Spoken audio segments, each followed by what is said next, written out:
안녕하십니까. 2023년 4월 23일 최병무 이펙트 시작하겠습니다. 어제 밤 11시죠. 우리 시간으로.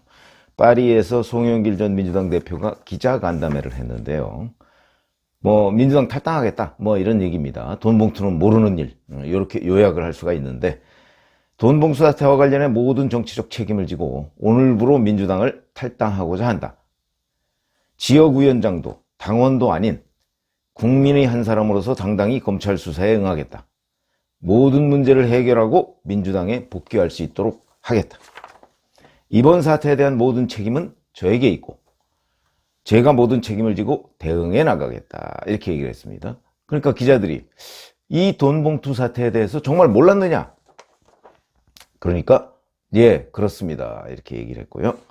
후보가 그런 캠프의 일을 일일이 챙기기 어려웠던 사정을 말씀드린다. 이렇게 얘기를 했습니다. 요거는 아마 친명계 좌장이라는 정성호 의원이 후보가 그런 거 자기 경험상 일일이 챙기지 못한다. 이런 얘기를 했던 거와 맥락을 같이 하죠. 이게 왜 이렇게 비슷한 얘기가 나올까? 근데 실체는 어디에 있죠? 실체는 이정근 녹음 파일에 있죠. 거기 보면 시시콜콜한 것까지 일일이 보고를 받았을 텐데. 그리고 받았다고 돼 있고요. 이정근 전 부총장이 거기서 강내구 감사나 이런 사람들하고 통화하면서 이런저런 얘기를 해서 100만 원짜리까지 어떻게 얘기하냐 이런 거 있죠. 그러면 그게 액수가 500만 원, 1000만 원 이렇게 되면 보고했다는 얘기가 되는 겁니다. 그리고 지금 드러난 녹음 파일이 그런 거지, 드러나지 않은 녹음 파일에는 이정근 전 부총장이 얘기했어 이런 것도 충분히 있을 수가 있고, 그 다음에 윤관석 의원의 경우에는 현역 의원이기 때문에 현역 의원은 같이 후보랑 이런저런 논의를 하는 자리에서 누가 이런 정도의 자금을 보내왔다, 그래서 어떻게 했다 이런 거, 그 다음에 잘했어, 잘했네, 잘했어 이런 얘기도 그 녹음 파일에 보면 나오죠. 송영길 전 대표의 육성입니다. 이거와 정면으로 배치되는 얘기죠. 탈당을 결심하게 된 배경에 대해서 이것도 상당히 중요합니다. 이재명 대표의 요구가 얼마나 작용했는지 이런 걸 알 수 있는 대목이거든요. 이렇게 얘기했습니다.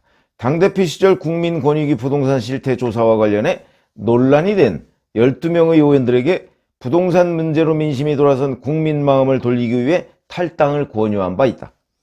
같은 원칙이 저에게도 적용되어야 한다고 생각한다. 그러니까 이 자기가 당대표 시절에 부동산 투기를 받고 있던 의원들에 대해서 탈당하고 무죄를 입증한 다음에 다시 받아주겠다라고 했던 거를 그대로 적용했다라고 얘기하는데, 그러면 이재명 대표의 탈당 요구나 당내 의원들의 요구는 전혀 가만히 안 됐나? 왜냐면 정치적으로 보면 그게 훨씬 더 중요하거든요. 왜? 이재명 대표는 선긋기를 하려고 하는 거 아닙니까, 지금? 송영길 전 대표 캠프에서 벌어진 일이다 이러면서 딱 선을 그어놓고 송영길 아웃시키고 그 다음에 다른 의원들 이렇게 하려고 지금 수순을 밟고 있는데, 그거와의 연관성, 기자들이 사실은 그걸 물어봤어야 되는데 그 부분이 좀 부족했다고 봅니다. 자, 그러면서 검찰 소환도 없지만 즉시 귀국해서 검찰 조사에 당당히 응하고 책임지고 사태를 해결하겠다. 내일 이제 파리 시간으로 얘기하는 겁니다. 23일 오후 8시 아시아나 항공 비행기로 귀국해서 월요일, 이건 한국 시간인 것으로 보이고요, 오후 3시 인천공항에 도착할 예정이다. 그러니까 이제 기자들이 추가 질문을 하죠. 돈봉투 관련 보도, 이게 아마 이정근 전 부총장의 녹음 파일을 얘기하는 것으로 보입니다. 그러니까 이 자리는 그런 문제를 밝힐 자리가 아니다. 서울에 돌아가 자세한 사항을 살펴보고 하나하나 설명을 드리겠다. 이렇게 하면서 답변을 회피했습니다. 자, 그럼 우리가 여기서 당초 아마 16일일 겁니다. 4월 16일 밤에 이재명 대표가 송영길 대표하고 한 30분 정도 통화를 한 것으로 돼 있죠.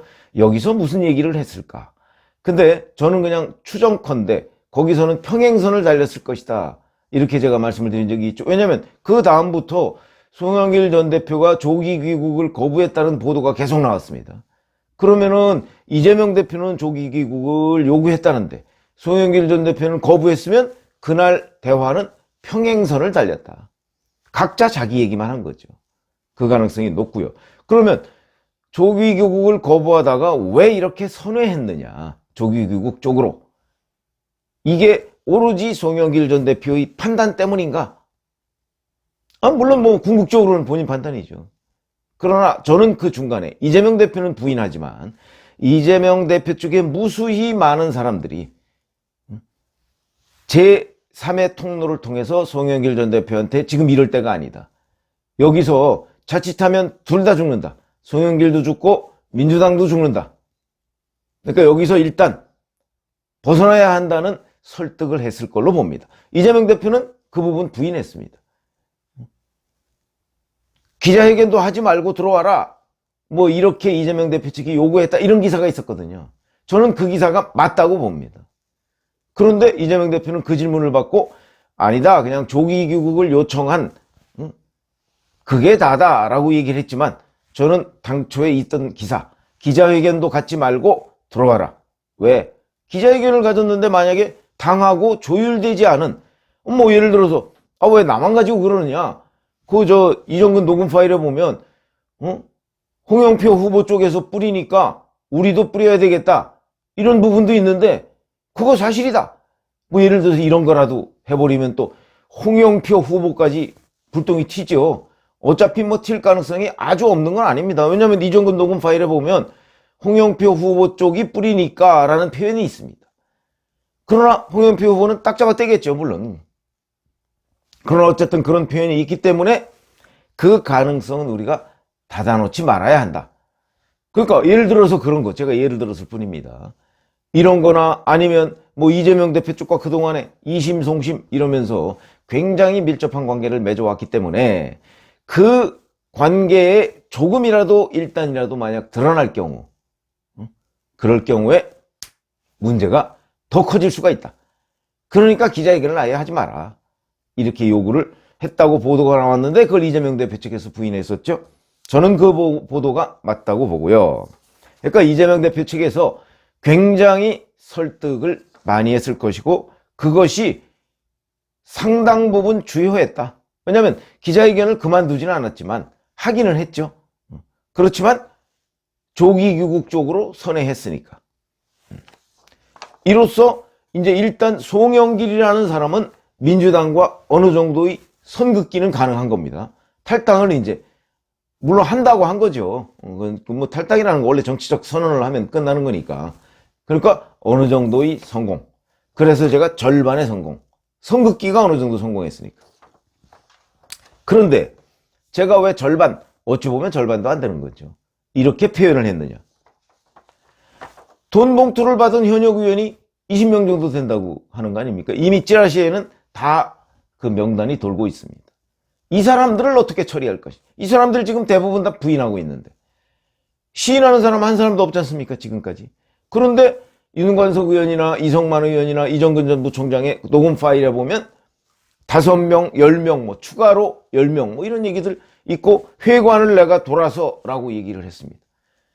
근데 회관을 돌았으면 틀림없이 만약에 의원이 없다면 거기에 뭐 보좌관이나 누구한테 맡겼을 가능성이 높고 그리고 처음에 그 무슨 전략회의인가 하는 자리에 봉투 10개를 가지고 갔는데 5명이 안 왔더라. 이게 윤관석 의원의 육성입니다. 그러면 온 5명한테는 다 줬다는 얘기가 되잖아요. 안 왔으니까 5개를 더 가지고 와서 내가 회관을 돌면서 해야 되니까 라고 하면서 바로 그 같은 날 그게 4월 27일인가 28일인가 되죠. 같은 날 10개를 추가로 받아갑니다. 받아가서 그럼 윤관석 의원이 그 10개를 다 중간에 가로챘나요? 돌렸을 거거든요. 그런 부분. 그럼 이 현역 의원들을 지금 다 안 받은 것처럼 이러고 있는데 어떻게 처리할 것인가 하는 게 여전히 이재명 대표한테는 숙제로. 왜냐하면 알면 차라리 난데 누군지.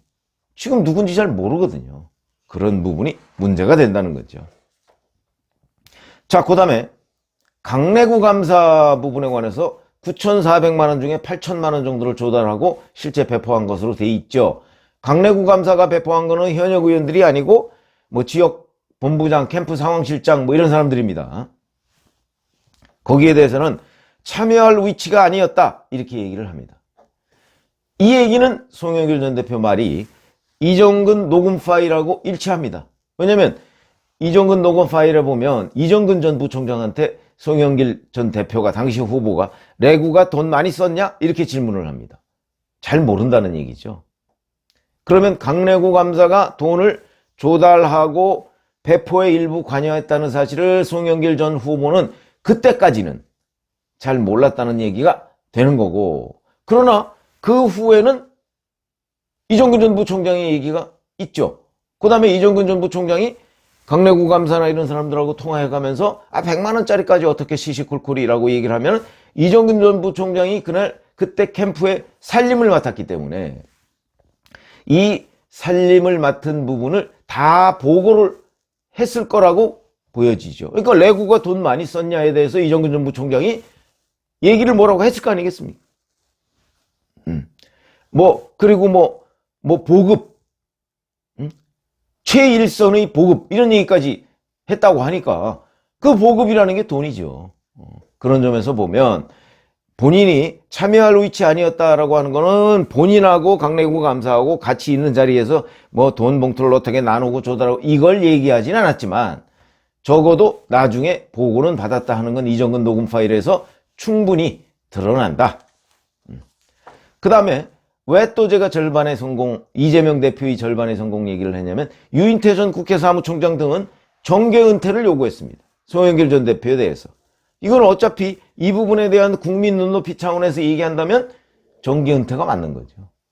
그런데 송영길 전 대표는 그렇게 얘기를 안 했고 본인이 부동산 투기 의혹 의원들과 마찬가지로 무죄를 규명한 뒤에 들어오겠다 다시 이렇게 얘기를 했기 때문에 정계 은퇴가 아니다. 그러니까 뭔가 국민 눈높이에 안 맞는다. 이런 부분을 또 지적할 수가 밖에 없고, 그 다음에 앞에 부분에 얘기하면 모든 정치적 책임을 진다고 했습니다. 사법적 책임은 누가 지죠? 사법적 책임도 본인이 져야지요. 본인은 지금 여기에 아무것도 모르는 것처럼 얘기를 하고 있지 않습니까?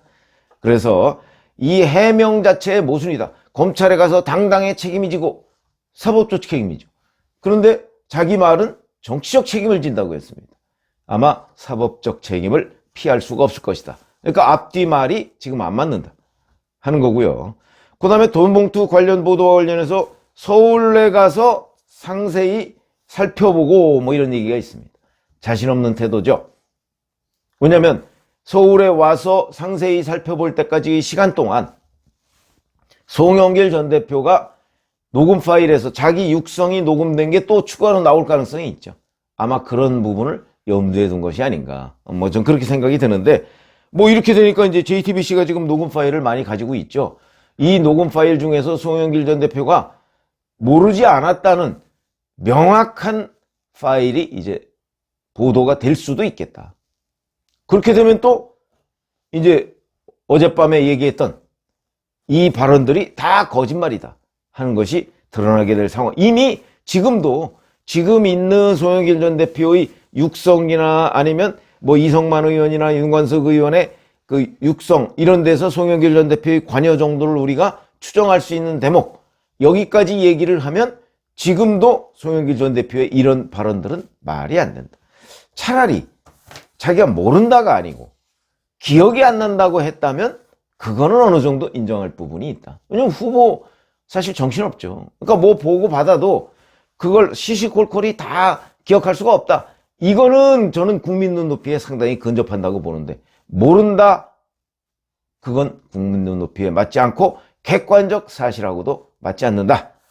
이렇게 말씀을 드려서 저는 이제 이재명 대표 쪽의 입장에서 본다면 선긋기, 꼬리 자르기를 하려고 했던 것이 송영길 전 대표의 탈당으로 부분적으로 성공한 측면이 있지만, 그러나 여전히 송영길 전 대표가 정계 은퇴가 아니기 때문에 여전히 뒤끝이 있고, 그 다음에 돈을 받았던 현역 의원들과 실무자들이 있기 때문에 이 또한 여전히 앞으로 골칫거리가 될 것이다. 이런 말씀을 드립니다. 고맙습니다.